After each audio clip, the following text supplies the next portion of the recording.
Hello students, I am your geography teacher Vivek from California Public School. Dear students, this is chapter 12th V, Agriculture Part 2, Cash Crop is going on. In this chapter, in the last video, we discussed sugarcane and their climatic condition, soil requirement, and method of cultivation, and processing or distribution. Now, today we discuss here second point of this chapter, that is cotton according to your syllabus. Okay, so we start here second cash crop, cotton. Okay, so we start here cotton seed. So cotton seed is produced in all those area where cotton is cultivated. जैसे name से clear है, cotton seed तो natural बात है हमें वहीं find होगा जहां हम कॉटन ग्रो करते हैं, कल्टीवेशन करते हैं. ओके, और ये कॉटन जो सीड है वो हम कॉटन से कैसे करते हैं? By the ginning process. Ginning means क्या है? इट्स द प्रोसेस जिसमें हम फाइबर और कॉटन सीड को सेपरेट कर रहे हैं. Okay, so ginning separate the fiber from the seed and these seed are compressed to extract oil. और इन सीड का यूज ऑयल निकालने के लिए किया जाता है. गिनिंग मीन्स एक प्रोसेस है जिसमें आपका जो कॉटन का प्लांट होगा उसमें जैसे सपोज कोई आपका कॉटन का प्लांट है और टॉप पे एक लाइक बॉल की तरह होता है, ठीक है, तो इनकी साइज सीड होगा और कॉटन होगा. तो सीड और कॉटन को सेपरेट करने की जो प्रोसेस है उसको नाम दिया है गिनिंग. ओके, और ये जो सीड है कॉटन सीड्स का यूज ऑयल निकालने के लिए किया जाता है. Clear? So if you talk about uses of cotton seed, so uses first, cotton seed oil is used extensively in the manufacture of hydrogenated oil and cake is fed to cattle. अब cake क्या है? इसको हम oil cake बोलते हैं. Oil cake means after the extraction, जब हम seed को क्रश करते हैं और उससे ऑयल निकालते हैं, जो हमारे पास जो बेस्ड मटेरियल्स होता है, ठीक है, एक साइड ऑयल सेपरेट हो गया और जो अदर बेस्ड मटेरियल जो रहता है उसको बोलते हैं हम ऑयल केक. ओके, इसका यूज एनिमल्स को खिलाने के लिए किया जाता है. Clear?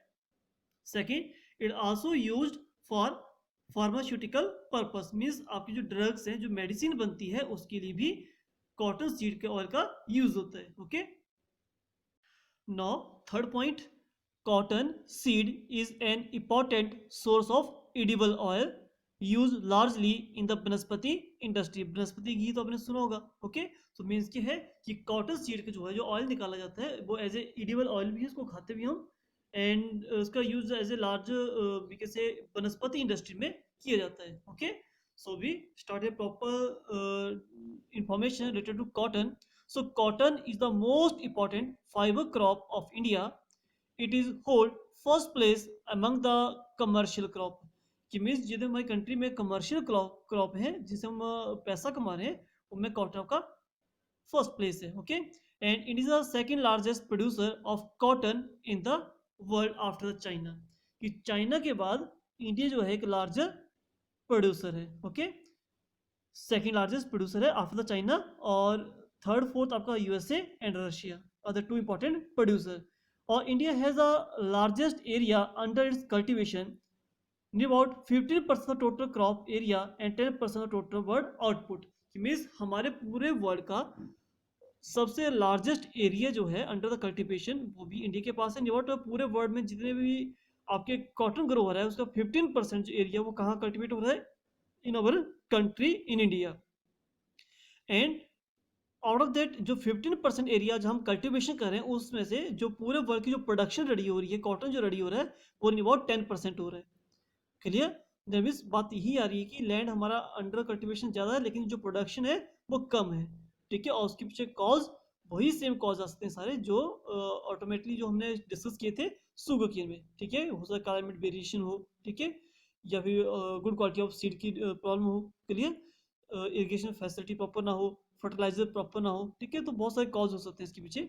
So the quality of cotton depend on the length of fibre, fitness, strength and colour. तो इनके ऊपर डिपेंड करता है आपका क्वालिटी. जो भी कॉटन की क्वालिटी वो कैसे होकर पड़ेगा, उसकी लेंथ कितनी है, फाइनेंस कितना बढ़िया है, स्ट्रेंथ स्ट्रॉन्ग कितना है, कलर कैसा है उसका, ठीक है, और उसका स्ट्रक्चर कैसा है, उसके ऊपर डिपेंड करता है कि आपका जो कॉटन है वो गुड क्वालिटी का है और not. So if we talk about type of cotton, तो basically three types of cotton है, long staple cotton, middle and short staple cotton. ठीक है, तो मीन्स जो लॉन्ग स्टेपल है वो सबसे फाइनेस्ट क्वालिटी का है, जो मीडियम वो मिडिल क्वालिटी का है, और जो शॉर्ट स्टेपल कॉटन है ये सबसे पुअरेस्ट क्वालिटी का है। क्लियर? सो फर्स्ट में क्या था कि ये जो लॉन्गेस्ट फाइबर है हुज लेंथ वेरी फ्रॉम, उसकी जो लेंथ है फाइबर की कितनी है 24 to 35 मिलीमीटर। ठीक है, and the fibre is long fine and spinning shining, means shining करता है, लॉन्ग है और बढ़िया है। Long staple cotton produce the highest quality of textile and used making sewing thread, जो सिलाई वाला थ्रेड होता है उसके लिए यूज होता है। ठीक है, और सबसे अच्छी क्वालिटी के जो क्लोथ बनते हैं वो इसी फाइबर से बनते हैं, इसी कॉटन से बनते हैं, लॉन्ग स्टेपल कॉटन से।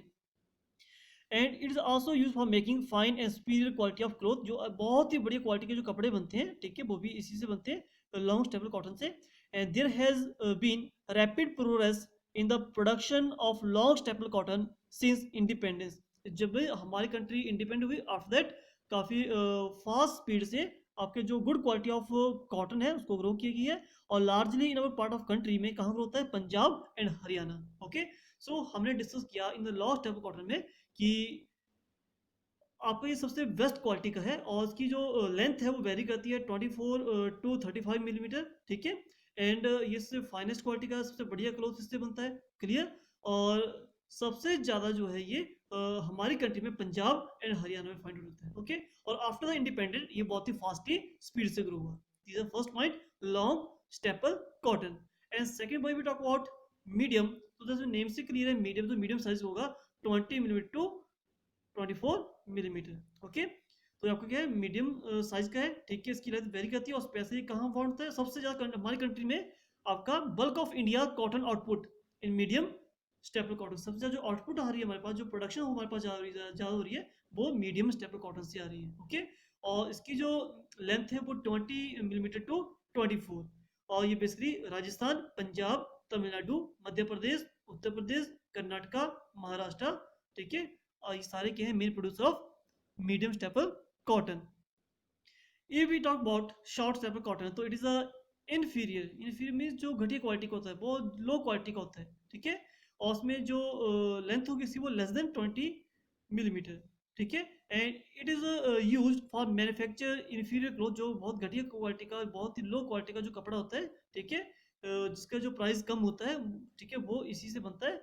And about 7% of the total production of short staple, हमारे कंट्री में जितनी प्रोडक्शन होता है 7% जो है वो प्रोडक्शन हो रही है शॉर्ट स्टेपल कॉटन से। ओके, और बेसिकली कहाँ फाउंड हो रहा है, Uttar Pradesh, Andhra Pradesh and Rajasthan. Okay, so we discuss here three type of cotton.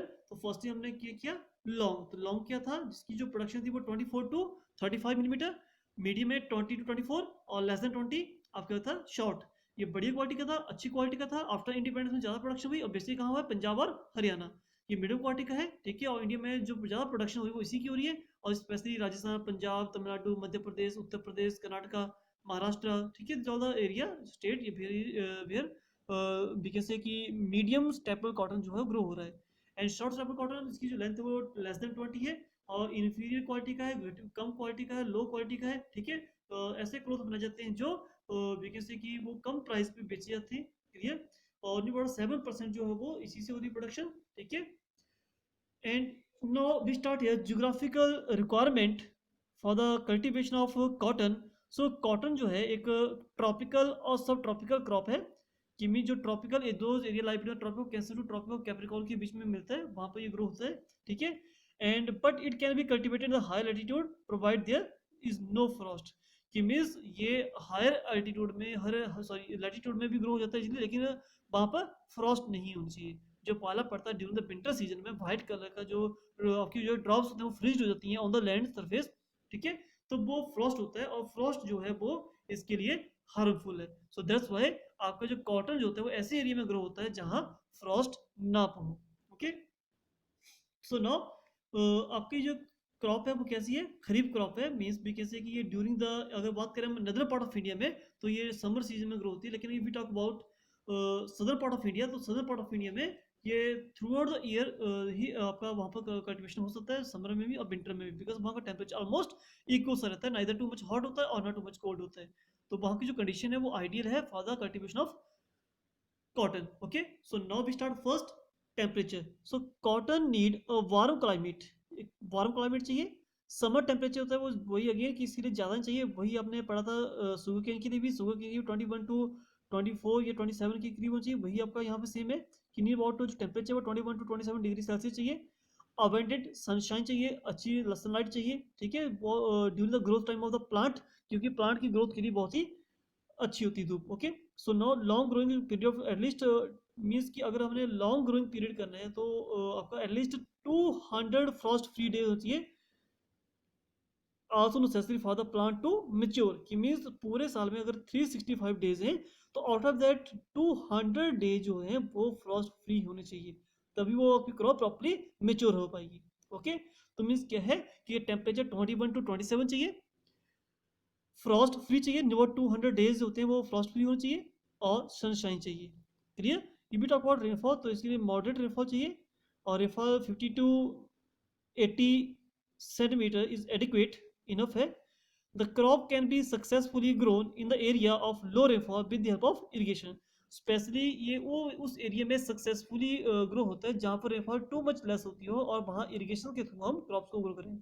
अब ऐसा क्यों है कि रेनफॉल उस एरिया में कम है और फिर हम इरिगेशन यूज करें? Because during the maturing time जब इसमें फ्लावर लगता है तो दैट आपका फाइबर मेच्योर होने लगता है, अगर दैट टाइम हैवी रेनफॉल हो जाए, लिटिल बिट रेनफॉल हो जाए, तो आपका जो फाइबर होता है, जो व्हाइट कलर का फाइबर होता है, ये डिसकलर हो जाता है, मॉल्डी हो जाता है, खराब हो जाता है, ठीक है। सो इसकी शाइन नहीं रहती है अगर इसके फाइबर के टाइम अगर इसमें रेनफॉल हो जाती है, तो दैट्स वाई ये बोला जाता है कि आपके जो क्रॉप्स होते हैं can be successfully grown in area of low rainfall, जहाँ रेनफॉल कम हो रही हो और वहाँ पर इरिगेशन फैसिलिटी हो, ठीक है, ताकि हमारा जो फाइबर उसके ऊपर वाटर ना गिरे और वो डिस्ट्रॉय ना हो। So warm day and cool night are good for the development of boll. Boll means आपका जो कॉटन का प्लांट होता है वो लाइक बॉल की तरह होता है, ठीक है, इसके साइड आपका फाइबर और सीड होता है, ठीक है, and fibre during the fruiting stage.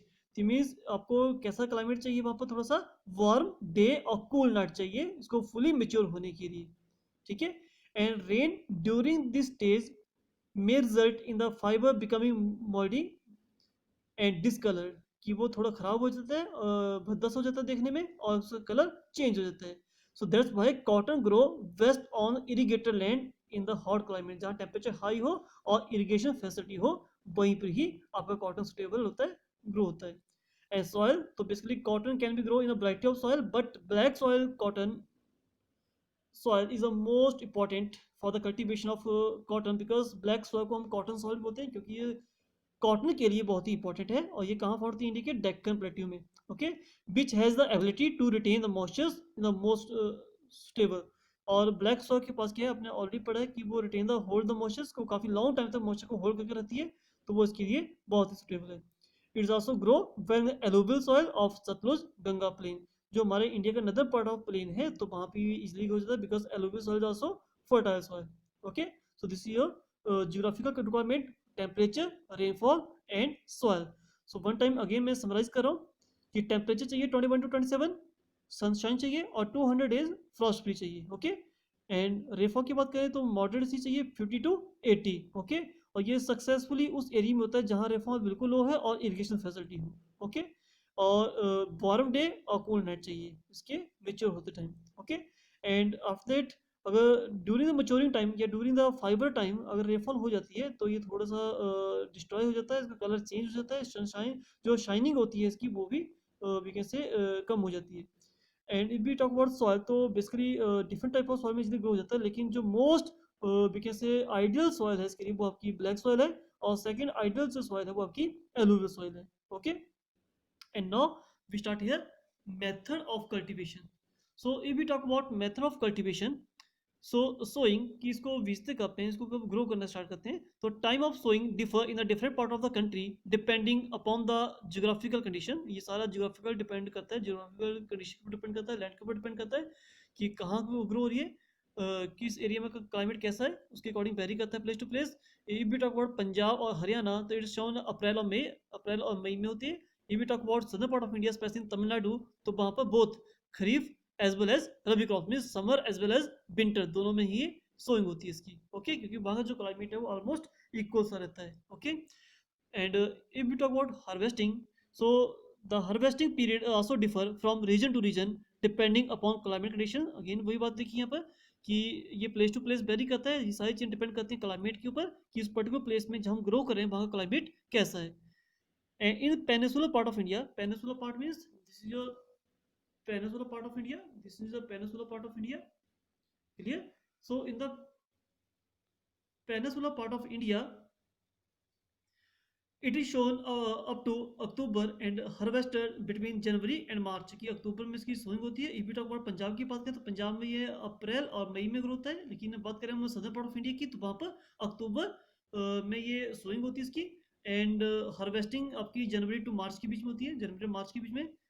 And where as in the northern India it is harvested December and January. Northern part of India में दिसंबर और जनवरी में इसकी हार्वेस्टिंग होती है before the winter.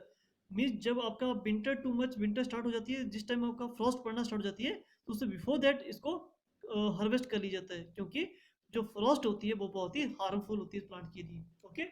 And after we talk about processing, तो ginning is the most important activity under the processing. Ginning हमने already discuss किया कि जो प्लांट होता है उसके साइड फाइबर और सीड होता है, और फाइबर और सीड को सेपरेट करने की जो प्रोसेस है, ठीक है, उसको बोला है गिनिंग। तो ginning is the separation of seed and fibre from the raw material non lint, ठीक है। अब उसको एक नाम दिया है लिंट, इस पूरी फुल प्रोसेस को, ठीक है, कि रॉ मटेरियल से जो गिनिंग हो रही है, जो प्रोसेस हो रही है, उसको लिंट नाम दिया LINT। So gin are used to separate the seed from the fiber, and cotton seed which are obtained from cotton after ginning are used to obtain oil। और after the ginning जब हम separate कर रहे हैं seed and fibre को, तो seed का use हम ऑयल के लिए कर रहे हैं टू obtain the oil, ठीक है। और जो ऑयल केक होता है after the extracting the oil, हमारे पास जो बेस्ट मटेरियल बच रहा है रह रहा है सीड का, तो उसको जो होते हैं ऑयल केक होते हैं। और जो ऑयल केक है ये गुड कैटल फीड के लिए बहुत ही जरूरी है, ओके। और एज ए मेन्योर भी वो यूज होता है आपका क्योंकि फर्टिलिटी को इंक्रीज करता है, sorry, okay. So this is your topic to discuss here cotton. And one more topic is pending here now, importance of cotton। So learn here only any 2 or 3 importance। So cotton is the most important cash crop of India। India की जो most important cash crop है। Second, it provide basic raw material to cotton textile industry, कि cotton textile industry को ये raw material provide कर रहा है। its seed are used in Banaspati industry, Banaspati industry में use हो रहे हैं। and the seed can be used as a part of fodder for milch cattle। Milch होते हैं जो एनिमल्स मिल्क देते हैं, ठीक है, जो मिल्क देने वाले एनिमल्स होते हैं उनको एज ए फूड के तौर पे भी इसका यूज़ होता है, जिसको हम ऑयल केक बोलते हैं, हमने ऑलरेडी डिस्कस कर लिया। And the crop provide living to farmer, cotton boll plucker and worker engage the cotton textile industry, कि मीन्स जो प्रोवाइड जो है एक फार्मर को एक सोर्स ऑफ इनकम भी है, क्योंकि बहुत सारे वर्कर्स में काम कर रहे हैं और उनको वो पैसा कमा रहे हैं, ठीक है। And the hand spun and hand woman khadi industry also thrive on the crop. जो हैंड से चीज़ें बन रही हैं कॉटन से लेकर वो भी डेवलप हो रही हैं, थ्राइव हो रही हैं, ठीक है, due to this crop, okay. So this is importance of cotton। So next last topic, next cash crop we discuss in next coming video, okay, thank you।